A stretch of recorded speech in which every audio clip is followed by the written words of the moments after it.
Betting, the final frontier. These are the voyages of the Bet with the Best podcast. Its mission is to explore better ways to bet on races, to seek out new, successful players, and to boldly go where no podcast has gone before.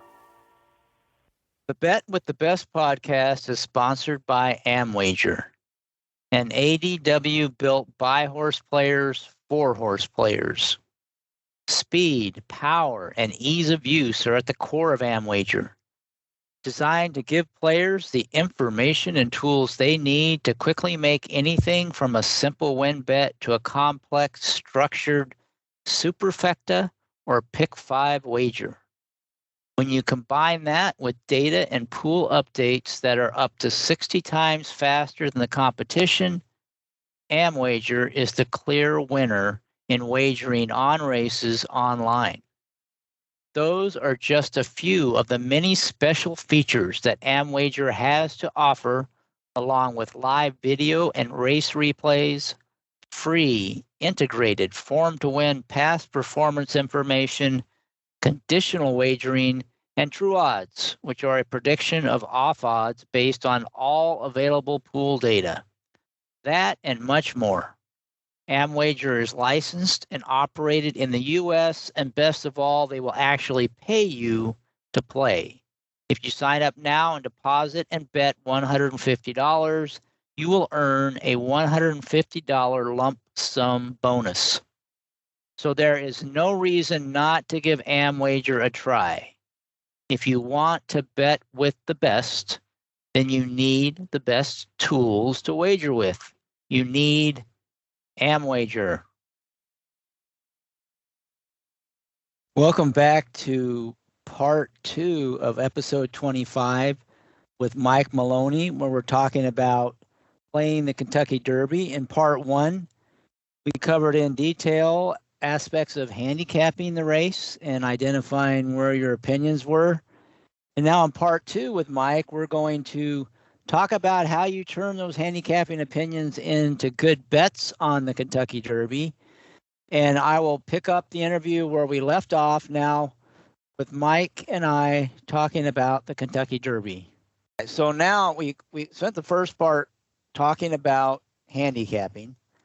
Now I want to talk about how you take those opinions. And let's see, ideally for you, you found one or two horses you can key on. You've kind of sifted through the rest of the field and identified the horses you might want to use underneath and exotics, and maybe even a few that are big prices, the chaos horses you talked about.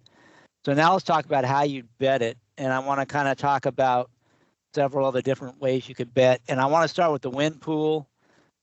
That one tends to be pretty unique in the Derby. You can get some really strange prices on horses based on their names. What was it, My Boy Jack or some horse went off at 5-1 one year in the Derby, where he looked like he's 25-1 on paper.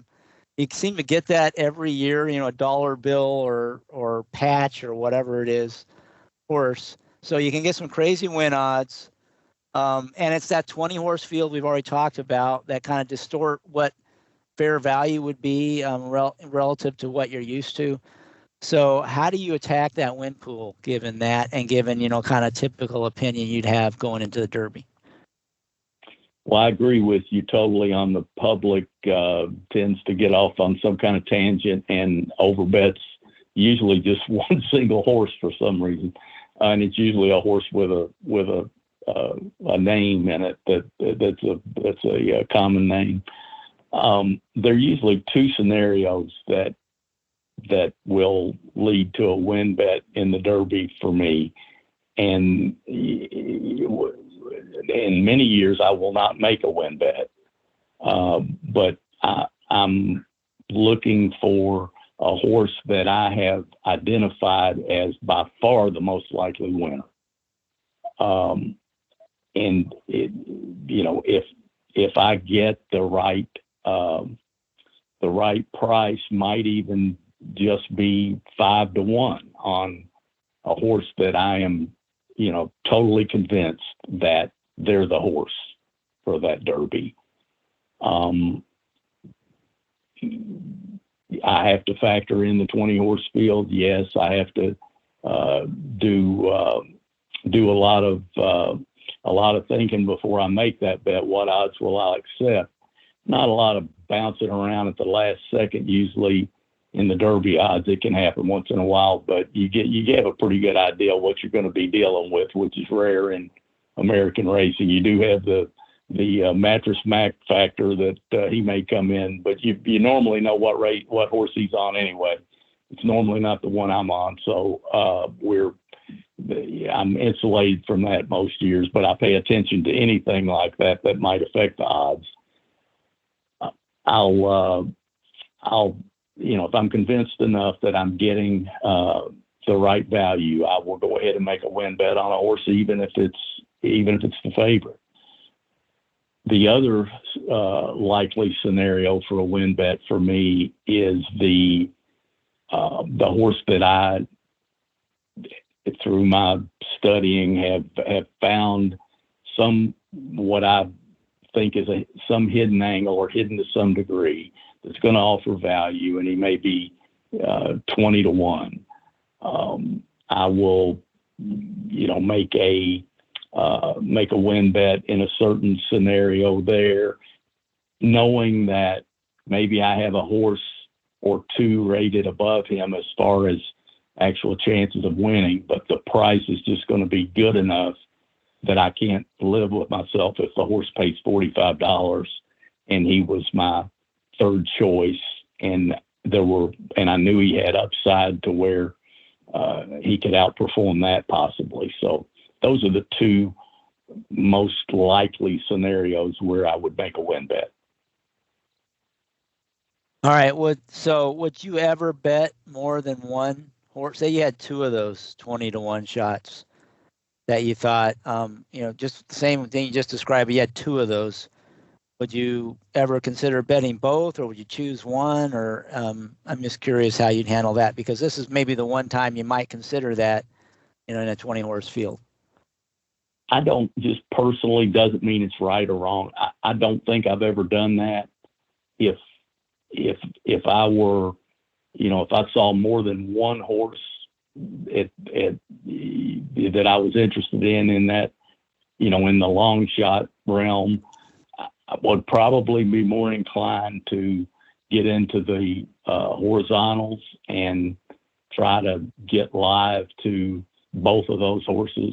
I wouldn't have any problem using multiple horses in the Derby in the picks, even in the short pick, like a daily double or something. I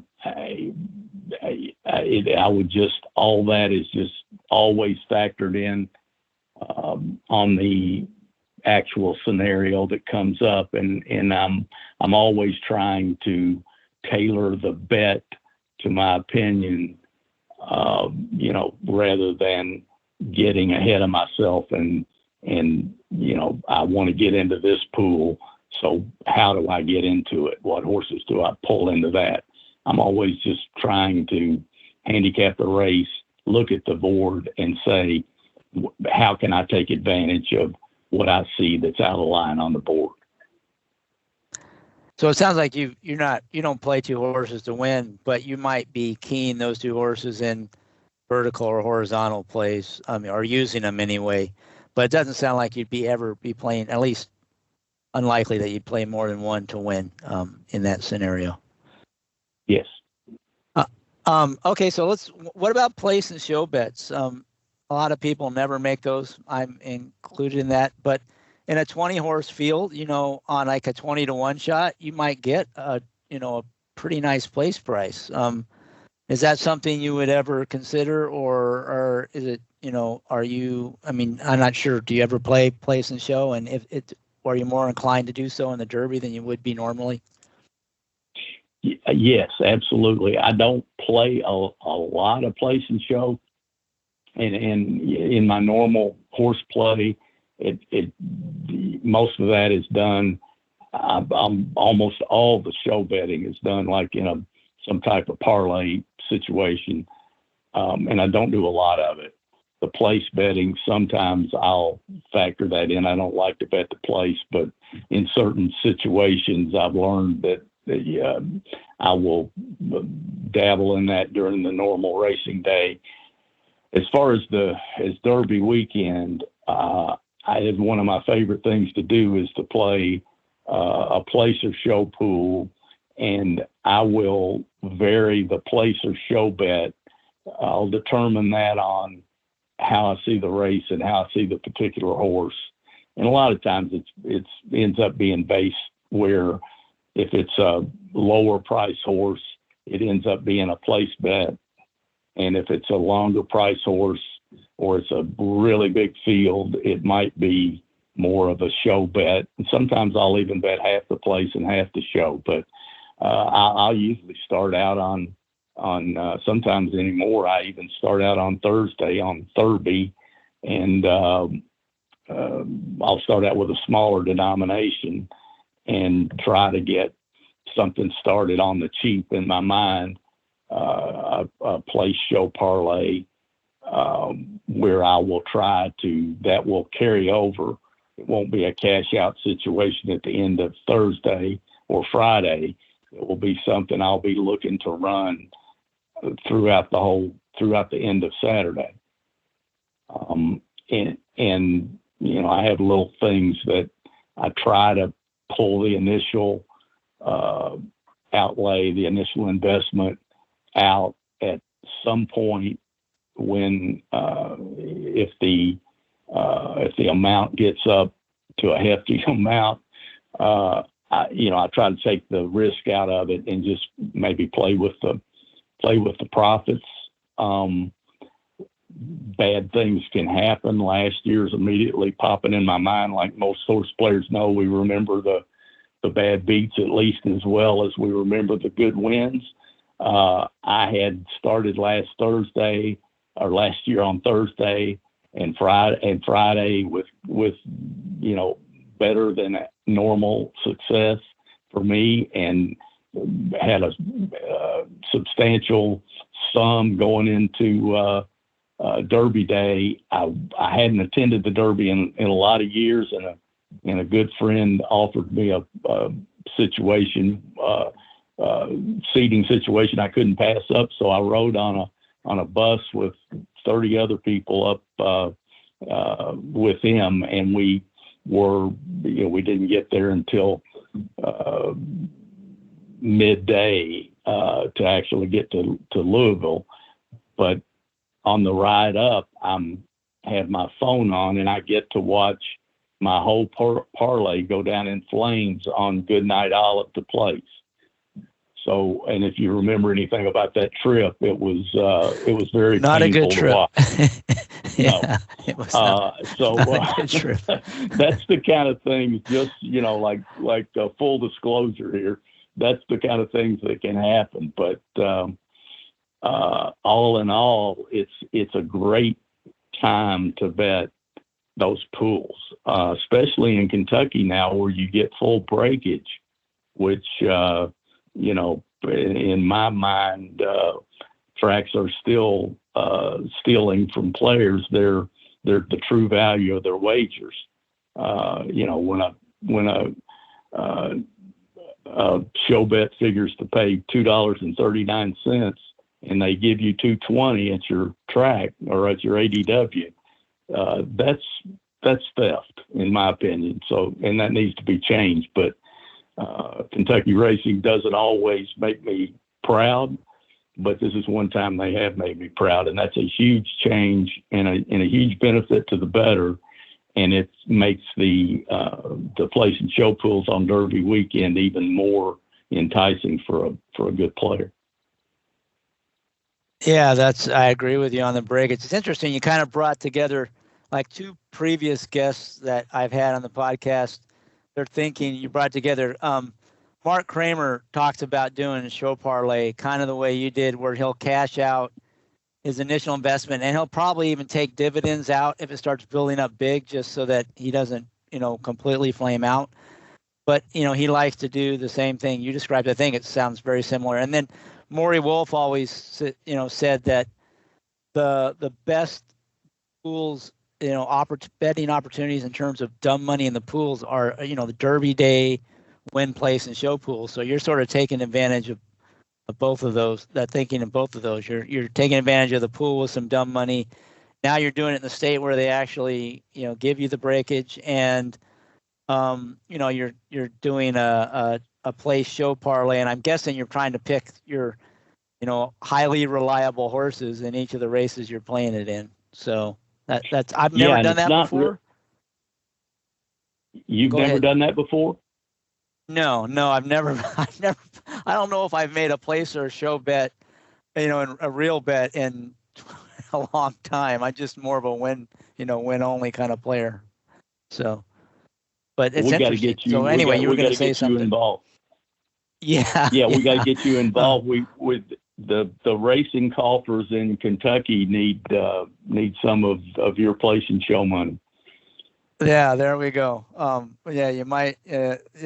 I've always, shied away from that, but it's kind of interesting. It sounds like it's a way, maybe, if you have a group, to have a little bit of fun too with a low investment, and if you have some handicapper you can rely on to pick the right horses, you might have some fun building up your bankroll that way.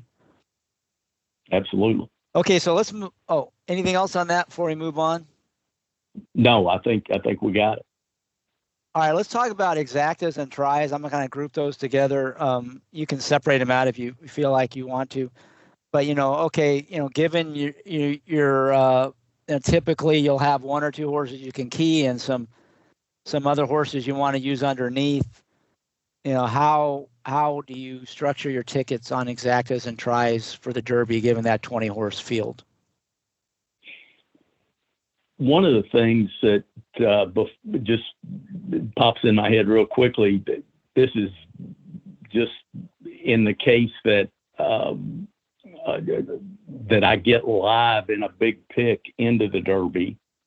If there's a horse that I'm really concerned about, that maybe I don't have covered, or I only have it covered for the minimum, and I'm going to make 10 or 20 or 50 times more if my top pick comes in. I like to play an exacta hedge where I'll take it doesn't take a big amount of money usually, to just bet a cold exacta with my, and I'll usually turn it for some amount because I don't like to lose if I pick the race exactly right. But I'm going to bet the horse that I'm concerned about, that I don't get paid as much with, on top of the horse I think is the most likely winner in just a separate betting event, just as a pure hedge. With the theory of, the first thing people say is, well, what happens if your horse doesn't run second and the long shot win? Well, it costs a lot of money. It costs more money to hedge in those ways, and I'm not a big hedger to begin with. So if I hedge, I want to do it on the cheap, and I can do it on the cheap by taking that exacta. And my way of thinking is, if the horse that I'm invested in and is my top pick and is my key horse in these scenarios is not good enough to run second, then I was wrong anyway, and I can live with the loss, or I can live with only cashing the minimum denomination in the pick. So I want to make sure I understand what you're saying here. Yes. Okay, so you've got your key horse. It's probably not a big long shot that you're live to going into the Derby. It's your main horse you're leaning on. But there's a horse, maybe even two horses, but one horse, more of a price that you're kind of nervous that, man, if he wins, I get knocked out and I don't have anything. So you're saying I could bet him to win, but he's maybe 15 or 20 to 1. That's a lot of money to hedge, relative to what you could make on the pick. So I'm going to just play an exacta with the horse I've got live to underneath. So if I was right about him, but he does get, nailed by this long shot, I can, with a relatively small amount, still make a decent score. Is that kind of what you're talking about? That's exactly it. And it's amazing in my experience, how many times that has saved me from like a brutal beat. It still may be a brutal beat, but it's it's good psychologically. Maybe I just get, maybe I'm live to a $100,000 pick six. If I can hit a cold exacta, and I'm not just trying to talk big numbers. It doesn't matter. The numbers are all relative to what you're investing.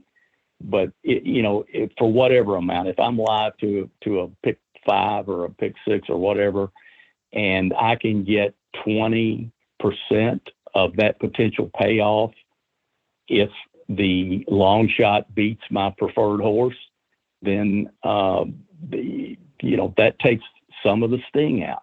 Sometimes I've gotten 50% or more back on that hedge. So it's just a relatively inexpensive way for me to take the most likely bad beat out of the equation, or at least to soften the blow of that bad beat. This is something I think, a little aside from the Derby talk, but it's something that's really valuable for horse players. I learned long ago, the last thing I asked myself when I've structured all my bets, and sometimes even after I've entered all my bets, I ask myself, what's the most likely way that I lose? And that question leads me to a very smart hedge bet a lot of times, very inexpensive and very small. And I don't, well, why didn't that occur to you, when you were going through your bets? Well, you're structuring all these bets. It's the last thing you do after you maybe even entered the bets, and you look at the board and you have all the information that you're going to have before that race runs. And if you're investing a substantial sum of money in that single race, or you have substantial payoffs that are on the board on the will pays, it's just a good idea for me in practice to ask that question. And it's kind of amazing what your brain will tell you, how often that might actually happen, that one single cold number that your brain gives you as the most likely way that you could lose. At least that's the way it's worked in my personal experience. So just wanted to mention that. Yeah, it's interesting. It almost makes you think maybe that should be your primary bet. Yeah. I know it sounds a little counterintuitive, but it's not my most likely scenario at all. It's that, a lot of times, maybe I need to give a little example to make it make more sense. Sometimes it's that horse that I know everything on paper says should be 20-1, and I look up and he's 8-1 for average connections or bad connections, and it just doesn't smell right. The sixth sense in your brain is kind of saying, you're looking at what's out of line here, and that's what's out of line. So, it even includes things like that.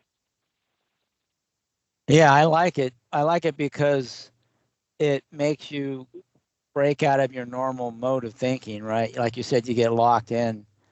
If you can do it, it might be hard to do it mentally, but if you can step back and say, all right, where's this most likely to go south? And then if you can identify that, and like you said, do it in a way where for a small amount, you can still cover yourself. That makes sense. I think the key part is, you're still not discounting your main opinion.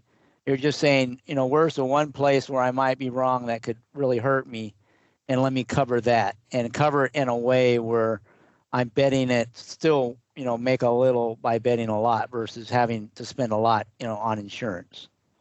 Yes, and people are always wondering how you improve as a horse player. I can only speak for myself, but that idea came from I have handicapped the race backwards and forwards. I've spent an hour or two on this single race. I've grinded over this bet structure. I have done everything. I've left no stone unturned because I know this is my most serious bet of the day.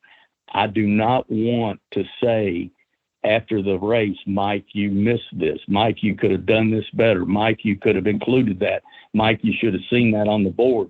I don't want those excuses. So when I finally began to hold myself to a higher standard as a horse player, that's where that came from. I don't want any excuses. I don't want to say you took a called third strike and you thought the ball was inside. I don't want any of that. If I'm wrong, I'm wrong. But if there was any logical way that I could have saved my bet there, or possibly even made a little money in that race after the fact, I don't want to see it after the fact.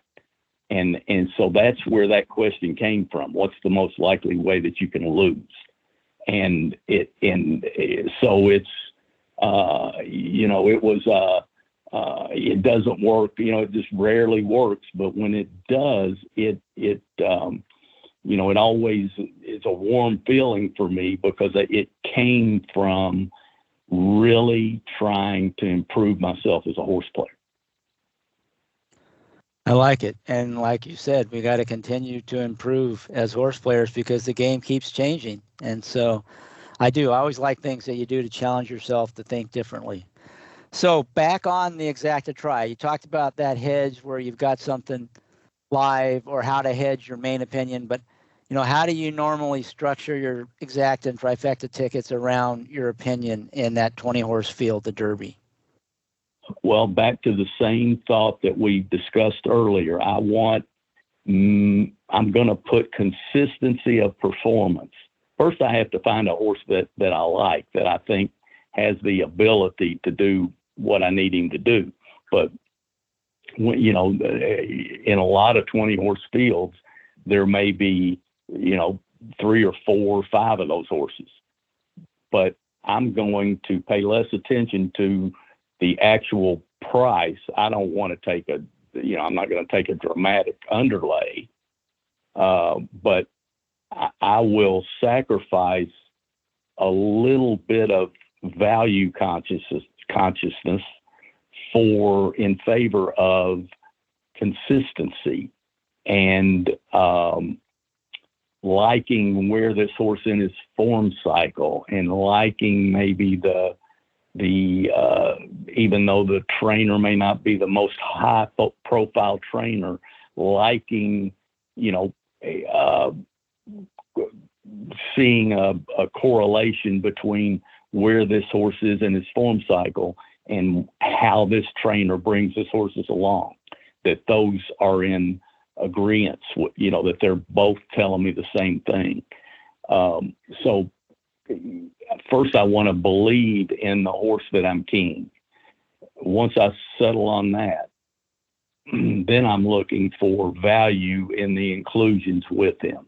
So I'm not going to, the objective at that point is not, I just want to cash the ticket. The objective at that point is, okay, I found the key. Maybe I gave up a little value there, but now I'm going to demand the value on filling this ticket out, especially if it's an Exacta. If it's an Exacta, the value has to be there. In a try, I need some value. I'm probably, because these key horses tend to be on the lower end of the price spectrum. So I'm looking for value. Every horse I'm going to include in every spot in the try is not going to be absolute value versus, his win odds on the board. But I am, here's a scenario. Maybe I key the one horse. I think that's the most reliable horse. I'm playing Exactas with 220 to 1 shots. And that to me is, I think we talked in our previous podcast I want to use the lowest variance bet to try to lock up the value in that race. So if I see value in 220 to 1 shots, that's what the exacta is going to be for me, is saying, if I get exactly what I want here, I'm going to make sure I catch it. I'm going to make sure I don't miss the third slot of the try. And I don't want to use all. So when I have the opportunity to lock it up in the exacta, then when I go into the tries, some of the try bet may be a slight hedge against that. So I might play a ticket where I have the one horse that's my key with marginal contenders that could possibly be of no value, really, no extra value on the board. Have them in the second slot with my 220 to 1 shots in the third slot. So, I've built a scenario using exacta and try pools. Then I might come back and play what I call as a kill bet, which means if I'm absolutely right, I want to crush their souls, as JK says. So I might just play the horse that I like, the key horse, over the 220 to 1 shots and dare them to let that come in. Well, that's not going to come in very often. But when it does, I'm going to make a year right there. And then I'll flip that because it's going to cost very little to put the key horse in second. And for some little token amount, I'll even put the key horse in third with those two, because I don't want the 220 to 1 shots to run first or second and my key to run third. And the try is going to pay off the planet and me not to have anything. So I'll do a little of that. Then I'll have the key getting beat by horses that, like I might call jump up horses that I don't really like, but off their best race or off a certain pace scenario, they could possibly win. Or their trainer is on fire that weekend. I don't really like the horse, or the jockey's on fire. And I just don't want that to happen. So for some small amount, maybe I'll even put them on top of the key horse with the 220 to 1 shots third. Things like that. And that's just one example. And there are probably 100 different little techniques that I'm going to use. And I'm just going to decide which technique to use based on how I handicap the race. So it sounds like for the exactas, you want your key horse, and then you're looking for value in the exacta. You're not going to play the key horse with horses that you don't think are adding much value in the exacta. But then when you move to the try, it opens up an extra spot, and you might slide into that extra spot some other horses you think are contenders that don't necessarily add value, but you're going to make sure you have your 20 to 1 shots in there with your key horse in some way. And how you structure that could vary a little bit, but you kind of open up that one slot for some other horses in the try. And you're going to have some where it's just pure kill shot with your value and your key horse, and then you're going to have sprinkled in various combinations with some other horses, but you're always including at least your key horse is always in there somewhere, and one of your value horses is always in there somewhere. Is that fair? Yes. Summary? Yes, because that's the only way I'm going to, really pull any value out of the race if I'm keying a lower price horse. So what if you have two key horses? The two are about the same that you think are very reliable. How would you differ that? Are you going to box that exacta to start with and then start adding horses in with value in the try? I mean, how would you deal with that scenario? Exactly. You got it. Box the exacta is the obvious, and it sounds like childishly obvious, but how many times have you been to the track and someone has had that opinion and they actually didn't box the exacta? I've been there. I've done it myself in the old days, and I've seen it done dozens and dozens of times, which is why it's good to have, it's good to think all this through and have a few sets of rules, a few guardrails, as we discussed before, to keep yourself from doing something that is going to make you want to jump out a window when you realize what you did.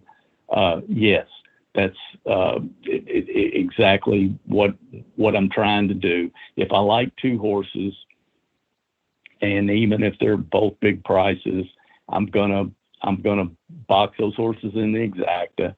I may pick out the one that I slightly prefer and make a win bet on that. I'm probably going to, if we're just talking about the verticals here, I'm going to try to be as inclusive as possible. Like even in this case, I might go for the lowest denomination, like we were talking about a Derby. I might go for the lowest denomination and try to use everything that could stand up in the lowest denomination trifecta, with my two horses in every try position, with every even marginal contender that I had left, just for the lowest denomination to start out my betting process, thinking that, okay, if I'm right about the basics of this race, if these 220-1 shots really are live and they both run, and any contender I have runs, splits them, or comes on top of them or whatever, I'm guaranteed to cash a ticket, which is going to be a monster for any amount, if, given that scenario. So that's the first thing I want to do, is take away the chance of me using all the horses but not getting them on the same ticket kind of idea. And then I'll go from there, and I'll try to press my actual opinions, and maybe the horse that I'm the most afraid of, I might play it over my two long shots in Exactas, or come up with a try scenario where I hedge a little bit. But I want the bulk of my money. If my opinion really is that these 220-1 shots are both going to hit the board, then I want the bulk of my money bet with those 220-1 shots both hitting the board. I don't want to be afraid to win. And the math sort of works in your favor because you're filling two of the slots up with one horse. So, you can include 10 other horses, and it's just, 10, it's just that's it. It's a $10, like for a $1 right. try, it's just $10 to have those horses underneath your two, and then another $10 to put them in the second slot. So, I mean, it's not like you're getting that multiplier where if you only have one horse, that 10 in both slots is 100. It's an order of magnitude more combinations. So by having those two horses, you really cut it down, right? Yeah, I think if you're betting a $1 try, it would be $20, like a position like that, if you're using 10 others. But because you'd be using your two on first and second. But right. Then you could split them for 20, and then you could put those horses on top of your two for 20.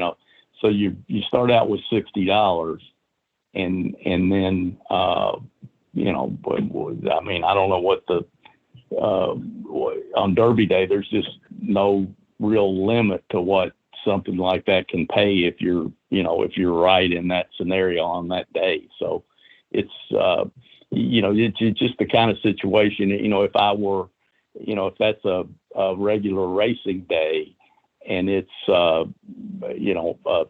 8-horse field somewhere, I might not take that approach at all. But on Derby Day, the last thing you want to do is be right about those two keys and miss. So that kind of leads us. Anything else on the exacts and tries before we talk about the super, which I think that's where the math really gets big. And you've got to manage that, and the $1 minimum even forces you even more so to manage things. So anything else on the try or exacta before we talk about the super? No, I'm ready for the Super if you are. Yeah, this is one of my favorite bets of the year. Is the Derby Super because of the $1 minimum, the large field.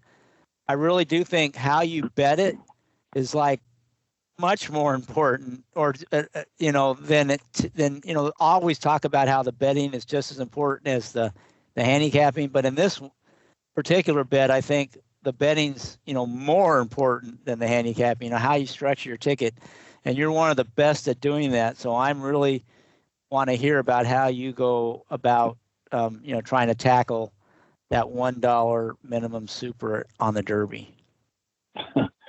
Well, first of all, it's a different animal, and I like the bet also. I'm like you. It's a challenge, and it's kind of a unique challenge for us. I think it's the only time we play a $1 minimum Superfecta with a 20-horse field. So unless we're venturing to another country to bet or something, and my approach is I think you have to. You just have to take a unique approach to this bet. Even if you're betting a substantial amount, my opinion is you can't. It's a low profit or a low ROI thing for me to try to bet 3 horses in the first slot and 4 horses in the second slot and feather that on out, adding horses as you move into lower positions. Number one is it's going to cost a tremendous amount of money. And number two, when you get into those third and fourth spots, especially the horses that, if you think back over the horses that run third and fourth in derbies, could you really have included those? That's what you have to ask yourself, that in that framework of a ticket. It's very hard. I mean, maybe you're an exceptional handicapper and you're really on that day, or maybe you just get lucky and it comes right. And that's great if it works for you. A lot of this stuff that I'm talking about are things that work for me, and it may have to do with my style of handicapping. So another person's style of handicapping, the type horses that they include and the type horses that they eliminate, my style of bet structure may not work as well for that person, just because they're not approaching the handicapping part like me. Whether their way is right more often or my way is right more often. It doesn't matter with the handicapping. It's that the bet structure maybe doesn't match up properly with the handicapping. So I want to preface all this by that. But the way that I'm going to approach the dollar Superfecta is I just have to be willing to be wrong. I just have to get bold. And the boldness comes from at least 2 keys and sometimes 3 keys. So I'm almost always asking 2 horses in a 20-horse field to run in certain positions. And most often the framework that I use is my very top pick, I'm asking to be first or second. If he's not first or second, I'm out. And I'm also asking another horse to maybe run in the top 4 slots. And if both those things don't happen, if horse A doesn't run first or second, or horse B doesn't run in one of the top 4 slots, then I'm out. And I have to be okay with that. Now, maybe, what happens a lot of times is I might still catch an exacta or a try possibly, through some other technique. Maybe I don't catch anything. But in order for me to be able to bet the Super the way I want, I have to have at least 2 keys. And that frees me up in that 4th slot. I can include, some borderline horses. I can move my second pick that I'm using just to hit the board. I can put it in 4th and use some crazy horses 3rd. where if something runs in that I had a hard time seeing, I want to give myself a chance to catch that. I want to, if the crazy Dallas Stewart horse runs in third, especially, I want to try to be there if I can. If the crazy Dallas Stewart horse runs second, then that makes it harder. But maybe if my key horse wins and my second horse runs third, then maybe I give myself a chance to catch that. So by using what I call a double key, some people, you will say double key and they mean that they're one of two horses has to do something. When I say double key, I mean both horses have to do what I'm betting them to do or I lose. And I'm willing to do that because the payoffs can be so lucrative. The Derby Superfecta can pay hundreds of thousands of dollars. And it like Chris said earlier in the pod, that can be with the favorite or a low price horse running first or second. It's sometimes if the price is big enough on the horses that fill the bet out, you still get a tremendous life-changing payout. So that's the idea. And sometimes I can even go like for some, maybe I bet half my money the way I just described, and maybe I come back and bet the other half or some other percentage of my money that I'm going to bet into the Superfecta with three horses running in. And then I may be able to include nearly everything except like the horses I'd be eliminating at this point would be the worst speed horses. Speed horses I think that are going to try to run early and then just get eliminated. I might be throwing them out. But in this triple key, I'd be using probably everything else in fourth and in third. And I'd be using some crazy horses in second in those tickets because it's not that expensive because the, three of the four slots are keys. So different techniques like that where I'm trying to keep the overall amount that I'm going to bet into the Superfecta. I have to keep that under control, but I want to come up with creative ways to allow myself to use chaos horses, especially in the third and fourth slot. And the best way that I've found to do that is just go with 2 or 3 keys and be willing to lose if I'm wrong.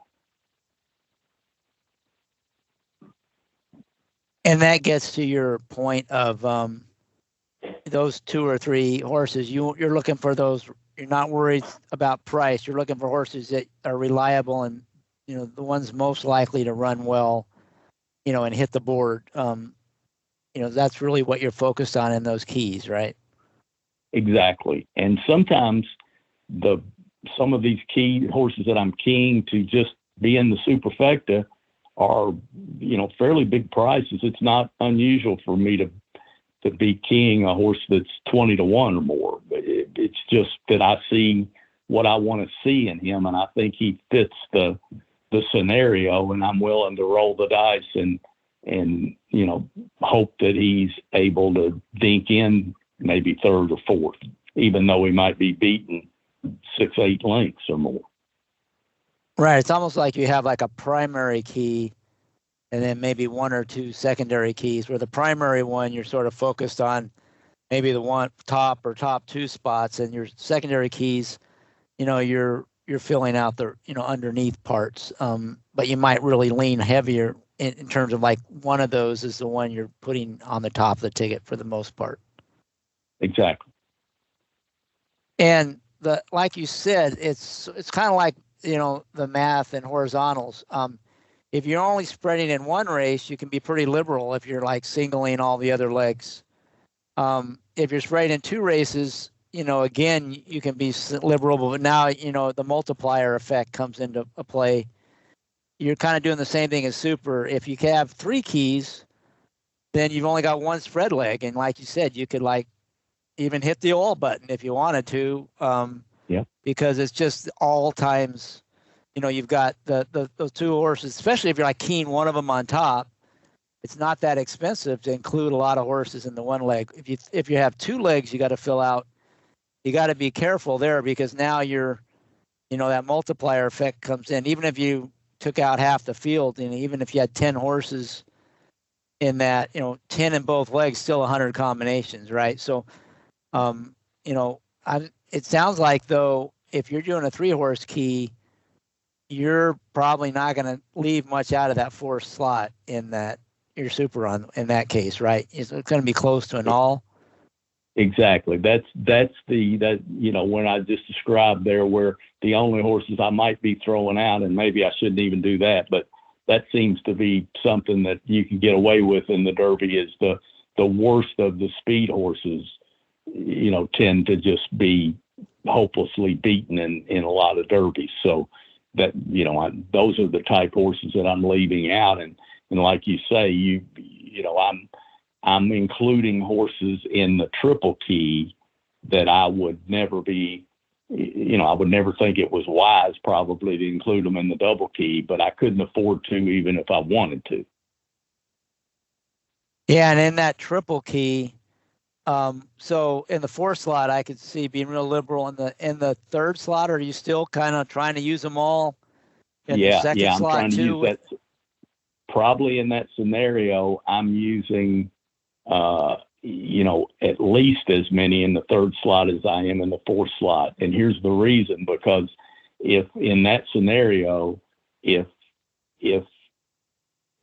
that comes my favorite horse over my two next keys, I'm going to crush that trifecta. So right. What I definitely don't want is to run first, second, and fourth and have a horse run in third that I don't have, because then that wipes me out of everything. So, and that's a good point. No, yeah. Go ahead. So Sorry. I'm just, you're right. That's a point that I've got a couple of scars on me somewhere, is how I got to that point. That happened to me, and I'm not super sharp, but after a while, that hammer hits me a couple times in the head, and I figure out a way to get my arm up before it comes down again. So that's all that is. It's just, it's just maybe it's some type of hedge, but it's something I've learned over the years. When you're playing verticals, it's all interrelated, if that makes sense. Like where I just described how my exacta and my try are kind of interrelated. Though I'm seeing both of those as I'm betting the second one, kind of, or I'm seeing both of them as I'm betting them. I have a plan of, who to include and how to include that meshes together. And one of the objectives is to insulate myself from that bad beat, like we're talking about, where you run first, second, and fourth there. And maybe you catch an exacta, but you're going to remember for the next 6 months, even next Derby day, the first thing that's going to pop in your mind is, oh God, how did I miss that super last year? Yeah, I can totally relate. Mine are when the unlikely horse runs second, is a couple times that has killed me, because I've had it in the third and fourth slot, but not the second. Yeah. And it's like 50 to 1, and it pays some outrageous amount, and I didn't have it because I the second slot, I kind of had it narrowed down more, with my key horse and stuff. So that was where I've been killed. I can think of a couple times, and I think it might have been a McPeak horse once that ran second at a big price. Was the horse named Commanding Curve or something like that? That was Dallas Stewart, I believe. Dallas Stewart. That's the other guy. Yeah, he ran second, right? Yeah, he ran second. Yeah, that killed I was all over that super, and I didn't have him in the second slot. I had it in the third and fourth, but not the second. That was probably a good example. I feel your pain. If he'd have run third instead of second, I might be living in a different zip code. Okay, so we both share the pain on that one. Exactly. That one I remember well. And there was another one too that like that same thing. So I like what you're saying though, is keeping, and that also gives you the the confidence to be aggressive in some of these pools, right? Because if you're playing the Exacta, the Tri, and the Super, just because you don't hit the Super doesn't mean you won't have killed it in the Tri or the Exacta or vice versa, right? So That's right. Can, It actually, as a port. I'm Go sorry, ahead. it actually frees you up to play more aggressively in one pool when you know you're covered in the other pools. So and that's the game theory here, is because of the minimum is so high relatively in the Superfecta that you can't cover for a dollar Superfecta. That can't be your cover bet, where you're covering all your outside possibilities.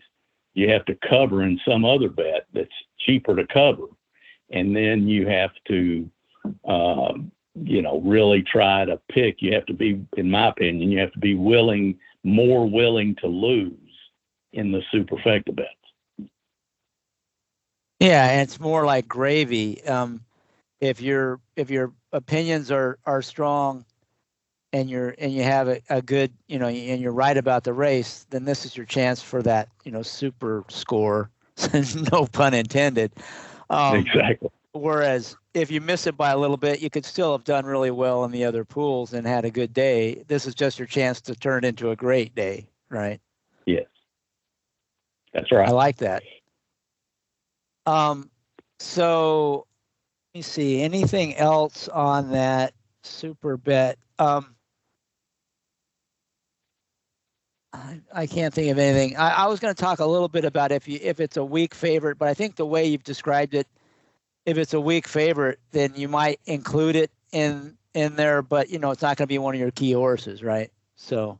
Right, but probably not. What I would be thinking about in a weak favorite is, if I thought the horse probably wasn't going to run first or second, I might make a significant bet in the Exacta pool, just because I know I'm going to get value. If I'm pitching the favorite, I'm probably eliminating all takeout in the race, maybe even more. So I'm a positive EV bet there if I'm correct about the favorite being weak. And if I think, this is a favorite that, if he doesn't run his race, he's going to completely blow up and be off the board, then I'm probably going to move into the trifectas and just really try to blow the place up by, getting this horse out of the trials. And then you might even include him in the super, because if he runs out, you've killed it earlier, and you don't want him beating you to be the cost you a big super, because we know the super can pay handsomely even with a favorite in there. So right, especially in that triple key scenario, it's going to be easy for me to include, even horses that I may dislike at their odds. I know they're underlays, but I can even include those in that bet, which goes against, gambling theory for some people. But I think in practice, when you're talking about a race like the Kentucky Derby, so much chaos can fill those other slots that it can still be a huge ticket. So I want to cover myself against missing a huge payoff because I didn't use a bad favorite. I don't care about missing a short payoff because I didn't use a bad favorite. I don't, if I like the second and third choice, that doesn't mean I'm going to go, I might move into a Exacta or something and just, take what I saw as clearly the next two horses against the favorite. But, if we're talking about the Superfecta on Derby Day, you don't want that bad favorite to run second or third and just, you eliminated him partly on ego and then they hang it up and it paid $50,000. Right, and that can happen. And we've seen that before, where especially if the favorite runs second or third, you can still get, and even when they win, I've seen 5-figure payouts, and so, so I guess kind of what it comes down to is sort of like kind of a parallel with horizontal betting on the Super, especially on the Derby when you got 20 horses that could run in any of the 4 slots. The key is really, in the horizontals, usually you need to have a few singles to lean on. And in the Superfecta, you're saying you kind of need at least 2, maybe 3 horses you can lean on to make the math work in your favor, right? Absolutely. And the horizontals, the same thing. You're dealing with even on Breeders' Cup Day, where you're dealing with those big fields, you get a few shorter fields mixed in on Breeders' Cup Day sometimes, but anytime you're dealing with big fields like that, you've got to come with some race or some couple of races or whatever, that where you're down to 1 or at the most 2 horses, or otherwise you're betting some astronomical ticket, and I think your value went out the window. So that's a good lead into the last topic, which is the horizontal plays. It sounds like you try to get live to some horizontals to your key horses in the Derby. Maybe talk a little bit about that. You're using all the pools, Exactas, doubles, pick 3s, pick 4s, pick 5s. What pick 6s? What horizontal pools that kind of lead into the Derby do you focus on, and do you play them any differently than you normally would, other than you're just trying to get live to your 1 or 2 key horses in the Derby? Yeah, the first thing I'll do is let's use a scenario where I like a horse in the Derby that I've identified my clear most likely winner, and I like a horse for the horizontals.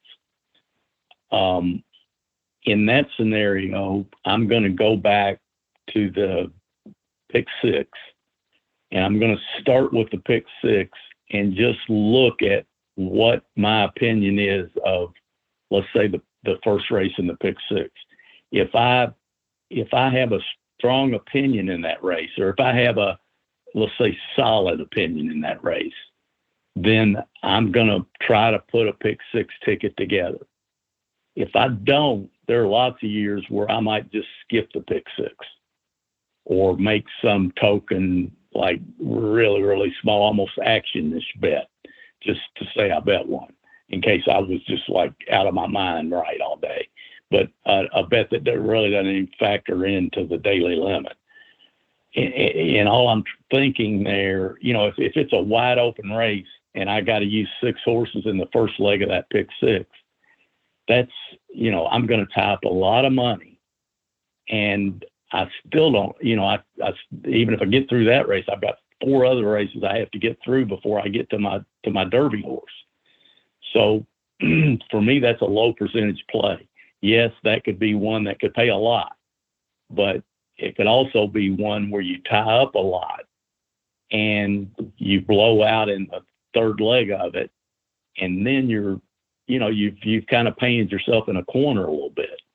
You've used a lot of your bullets, and you have nothing now, and nothing to show for it, and you have to restart in a pick 3 maybe.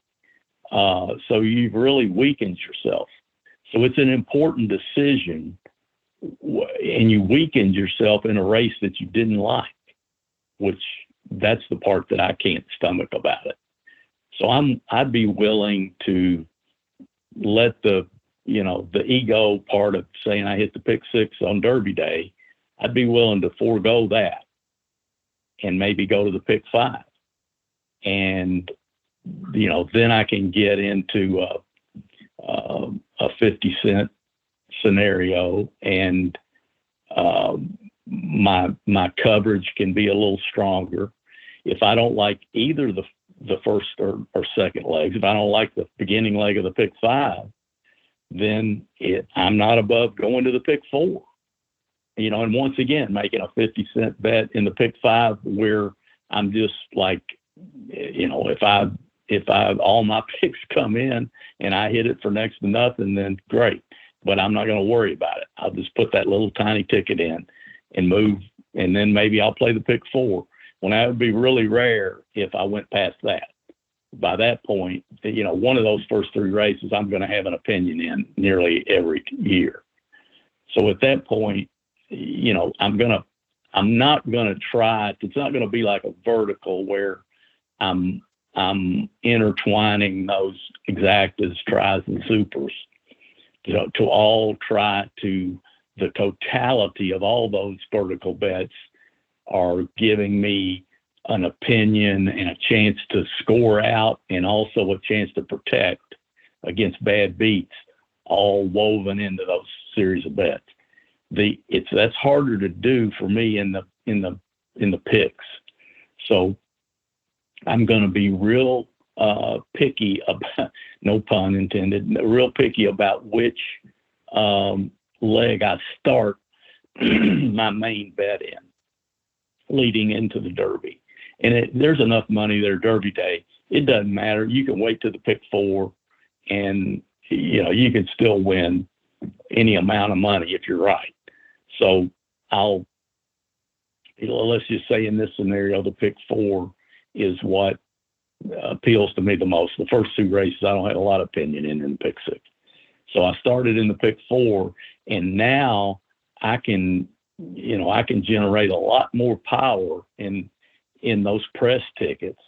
I can have a nice cover ticket into my main horse in the Derby, where something, for 50 cents, something in one of those first 3 legs, some horse is going to have to rich strike me to knock me out, and so I'm going to be live to something nearly every year to the key horse in the Derby, and I'm going to be able to have some really strong press tickets of my top horses in those 3 legs leading into the Derby, to where, if I pick 2 of those 3 legs right, let's say, then, I'm sitting there with stacks of pick 4s leading into the Derby, and I'm still set up. Maybe I'm set up to cash more than the pick 6 is paying. That's happened before. So,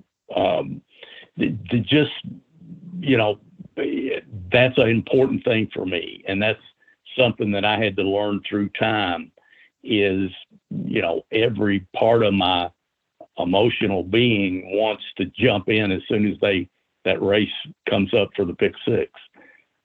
Because all horse players have faith in themselves, and we all think we can do anything and pick anything.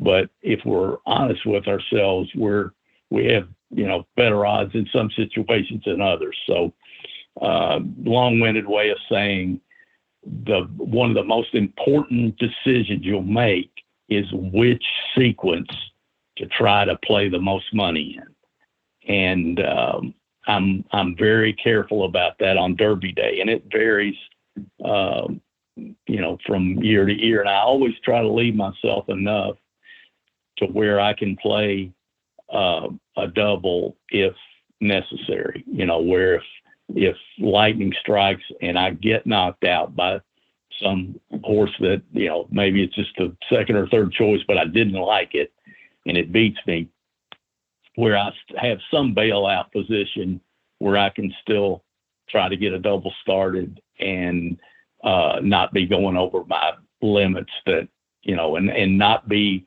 overweighting this horse in the Derby to the point where it overwhelms everything else I'm doing on Derby day. So I like what you're saying is you're looking at the sequence, but you wait until you find a race that you have an opinion on, and that's where you're going to start your pick. If you don't have an opinion in the 6, in the first leg of the pick 6, you don't want to have to spread in that and thin out your equity.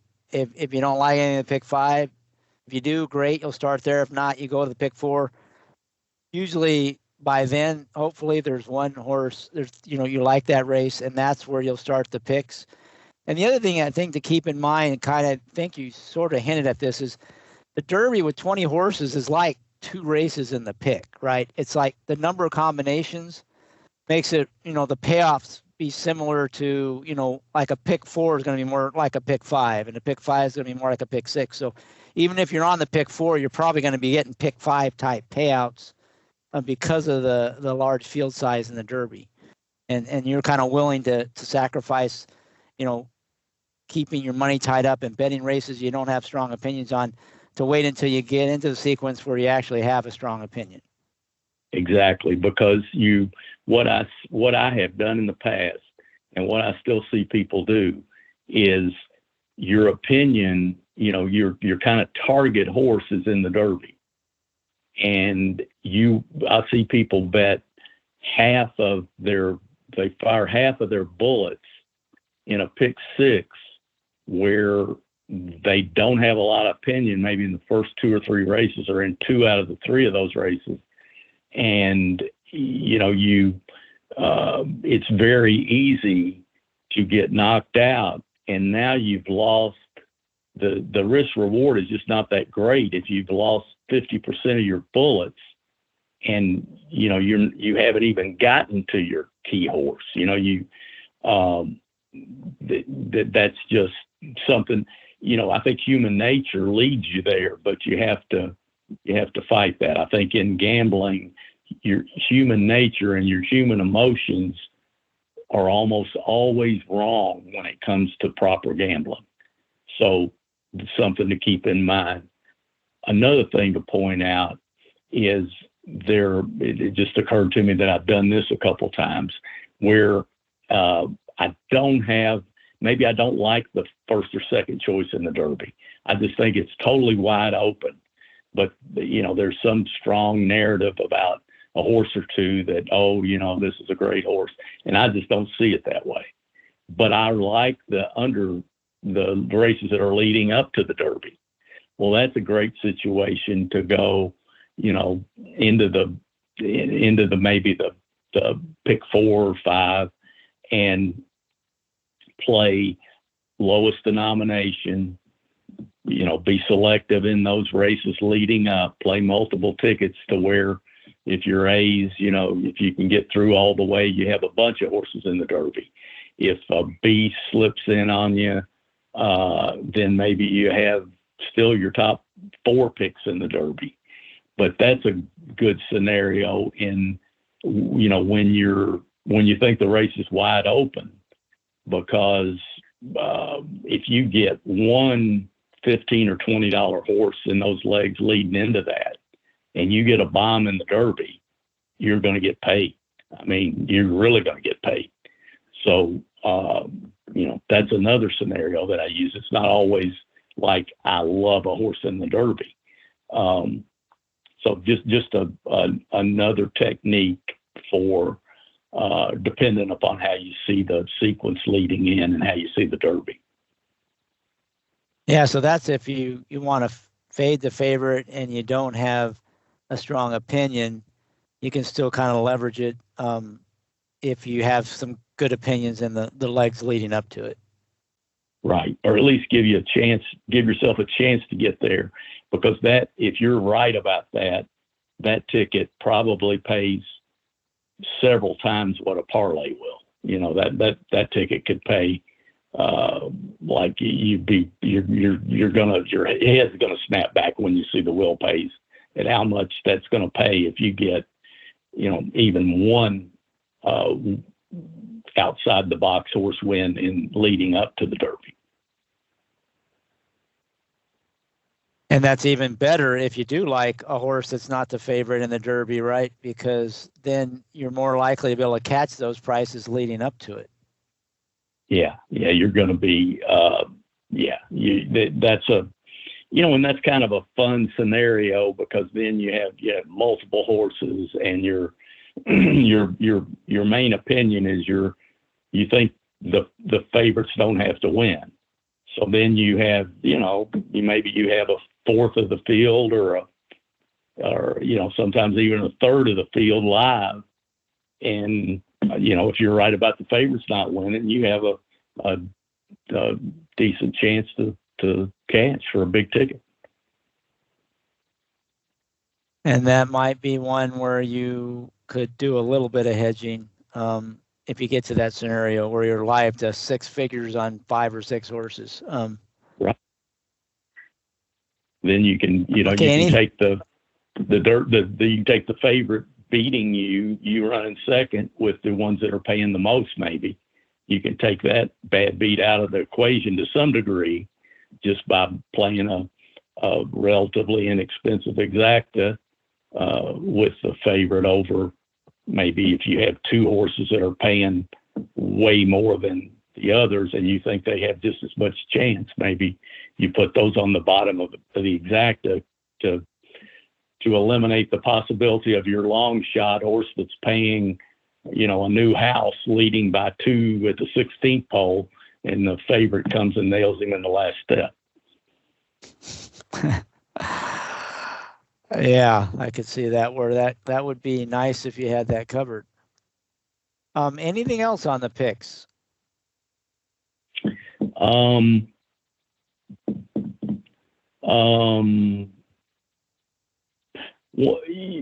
One basic concept, and the pools are so big on Derby Day. This is just an aside. This is not as important as what we've already talked about, maybe. But let's say I get the pick 5. Let's say I'm playing the pick 5 on Derby Day, leading into the Derby. And the first leg, I get the best horse, and he pays $20. And I have him like locked in solid into the Derby with every contender, even like on got some B's mixed in there and I feel like I have every logical contender. I'm going to get live to what I'm trying to get live to in the Derby. I might go back at that point.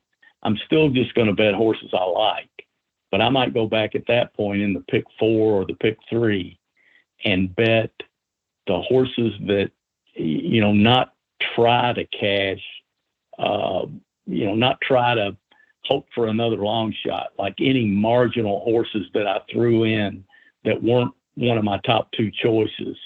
Now, if I like a long shot and he's one of my top 2 choices, he stays in. But, horses that I threw in because, hey, this horse is going to be great value at 12 or 15 to 1. He's my 3rd or 4th choice, but I have to use him. I might eliminate those horses and press my top 2 picks in the 3 races leading into the Derby. This is just me because what I'm trying to do there is I already have the price. I already have enough of a price that it's going to make the bet. I'm going to make a lot of money if I just cash this.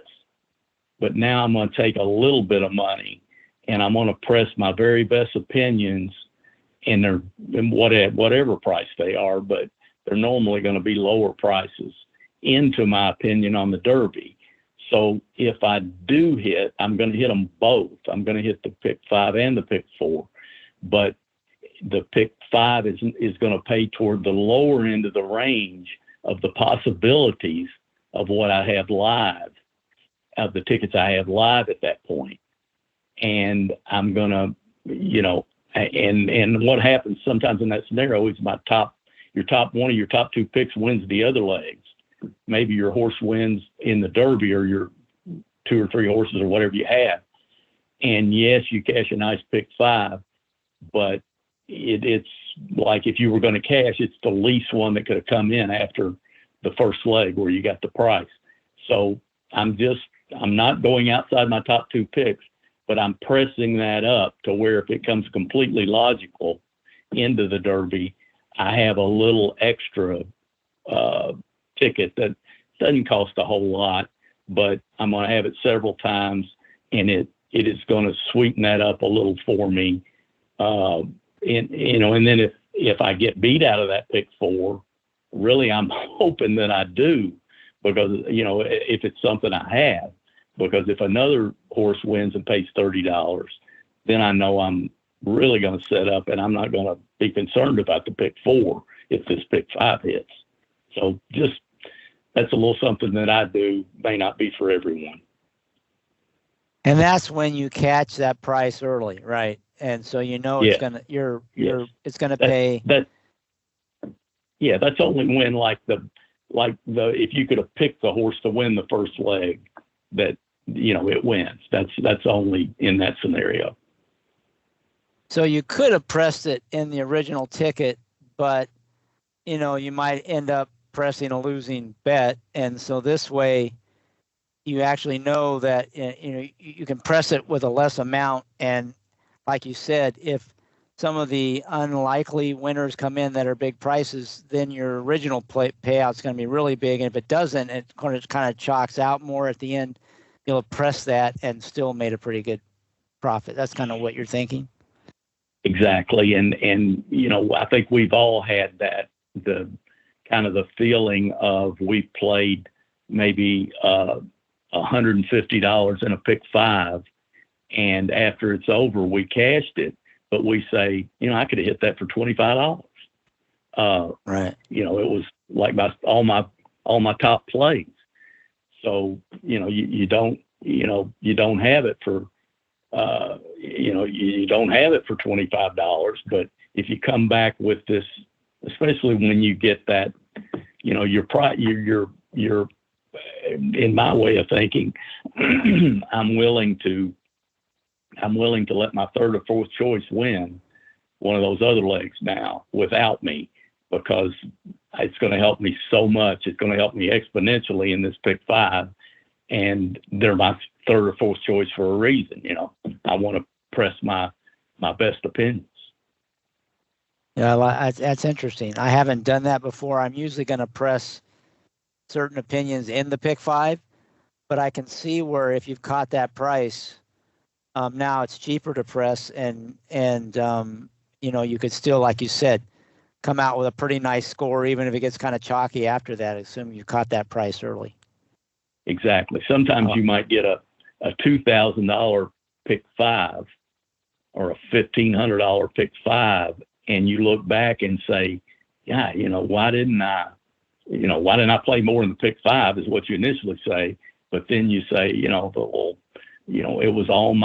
was either pick 1 or pick 2 for me in every race, but that's just having that happen a few times led me to this. And I kind of like it because I don't feel like I'm giving up much. I am, if the pick 5 pays 20,000 and the pick 4 pays, 4,000, you gave up that 4,000, but how much do you really care? But if the pick 5 pays 1,500 and your pick 4 you have multiple times and you cash out for another 3,000, it brightens your day. So that's my thinking anyway. Yeah, it's almost like you're cheering against your pick 4. You are. I totally am when I do that. As long assuming as the right horses beat you. Right. Yeah, right. Yeah. Okay, anything else on the picks or on any of the betting topics? I think we're about through all the topics, except for one last thing I wanted to hit. But anything else on betting on the Derby card or the Derby, the picks into it or the horizontals? Just one quick thing about there's so much we all horse players anticipate the Derby so much in that weekend, and especially people in Lexington, Kentucky, but it's easy to get carried away. So it's important. I'm always stressing this, but it's important, more important than ever, to set a firm limit, have a plan. After you've handicapped the Oaks card or the Derby card, kind of pick out, have in your mind, what are my 2 best ideas? What are my 3 best ideas? And that helps you to allocate your money properly throughout the day. You kind of have a game plan. So I think that's more important on Derby Day, Oaks Day, Breeders' Cup Day than it is any other time of the year. So don't just fire away. Have a plan and set a limit. Stick to your limits and stick to the plan, and you're much more likely to have some success, where the plan is really centered around the top few opinions you have on the card, or that series of cards they have. Like you said, Oaks Derby. You can even play Derby now if you want to play 3 cards. That's true. Yeah, and that's good advice any day, and that's what we talked about quite a bit on the first podcast that we did. That was some of the best stuff you gave, was kind of how you plan out your day, and you set those guardrails and the limits, and that's really good. That kind of discipline that helps you be successful long term and keeps you from kind of going on tilt or becoming the classic degenerate horse player that's just firing away every chance you get. Exactly. And unfortunately, it also, I'll just say this, there are times when you get out of bounds with some of that, and it can ruin the rest of your day. You don't want to come home to your wife or your girlfriend or your family or whatever in that kind of a sour mood because you're kind of ticked at yourself because of the way you handled it.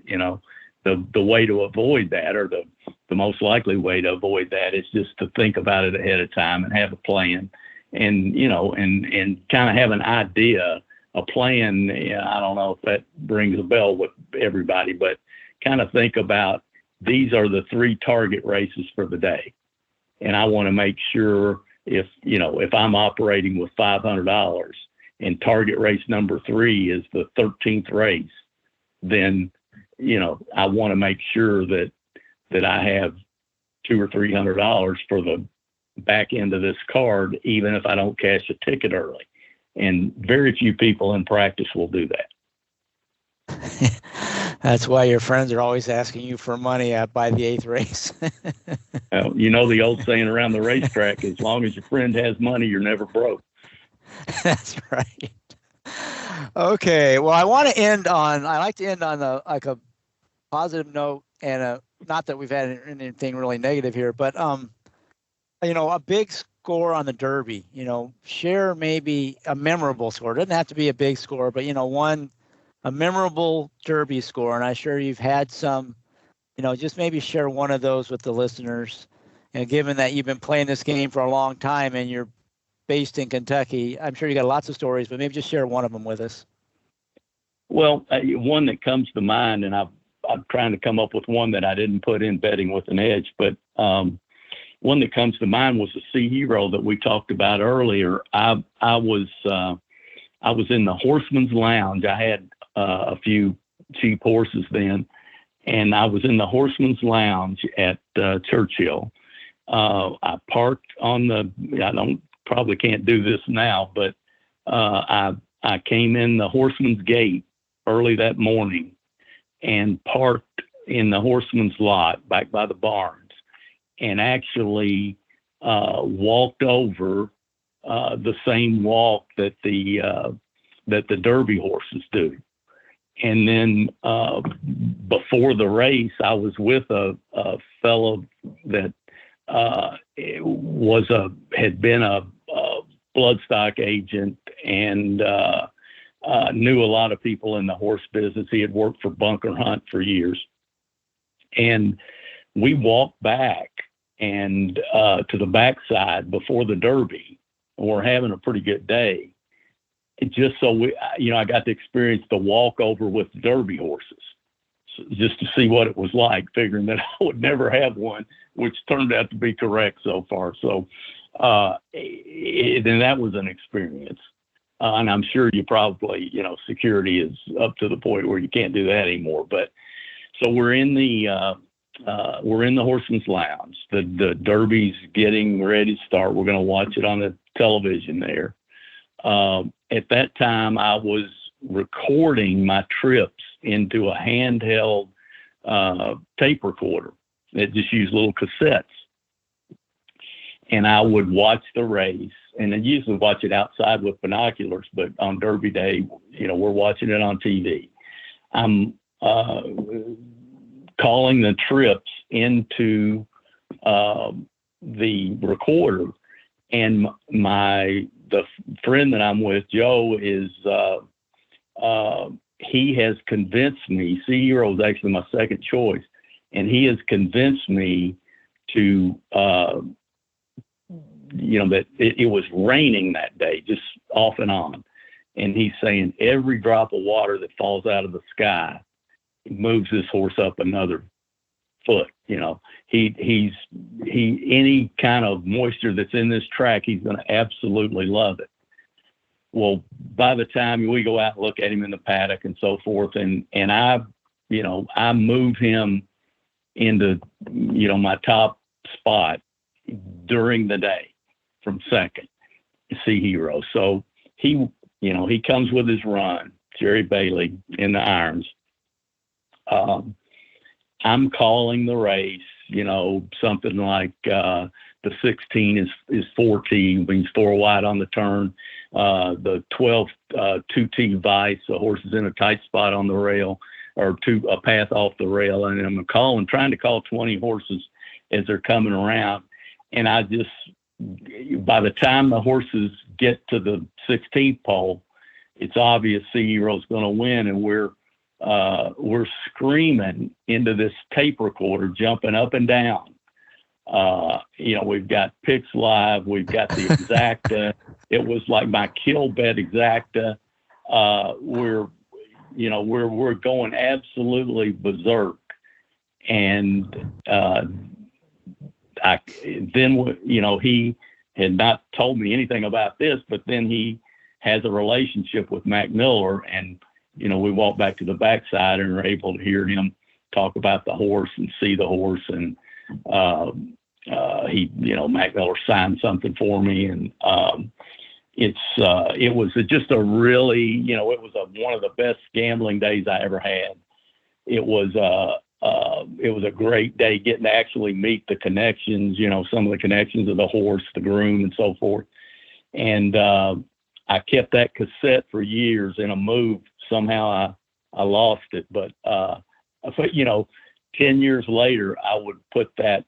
I didn't use the recorder anymore, but I would put that cassette in when I needed a little lift sometimes after a tough day at the track, and just listen to us celebrate Sea Hero hitting the wire. Wow, that was my question. If you still have the tape, I think it would be entertaining just to hear you trying to call the trips for 20 horses. That had to be a nightmare. It was, yeah, I can imagine. The trips abruptly ended when they turned for home. I can promise you that. Yeah, that sounds great. I wish I could have heard that recording. That's too bad that you lost it. That would be a hoot, I'm sure. Well, that's a great story. And I actually was screaming along with you for Sea Hero to win that race. So we have that in common. See, that's what's great about horse players. You share this passion, and you can talk back on races where you both had the same tough beats, or you both had the same, big scores. So it's just another example of, why this game is so fun. For sure. Absolutely. Okay, anything else before we wrap it up? Because I think we covered a lot. I think this is great. I'm hoping the listeners really appreciate it, and it will help them, think about things a little bit differently when they handicap and bet the Derby, and hopefully, maybe have some success. Maybe not this year, but somewhere down the road. And at least they have the Derby every year. So even if you don't hit it this year, there's always next year. That's one thing the horse players have to look forward to. So I want to thank you, Mike. Really appreciate it. This is great. This is better than I had hoped. And I really look forward to getting this out there and having the listeners and have the opportunity to hear your insights and your wisdom, and your willingness to share it is just really good. And I'm appreciative of that, and I'm sure they are. And I want to say thank you to the listeners, and may they boldly go where no horse player has gone before.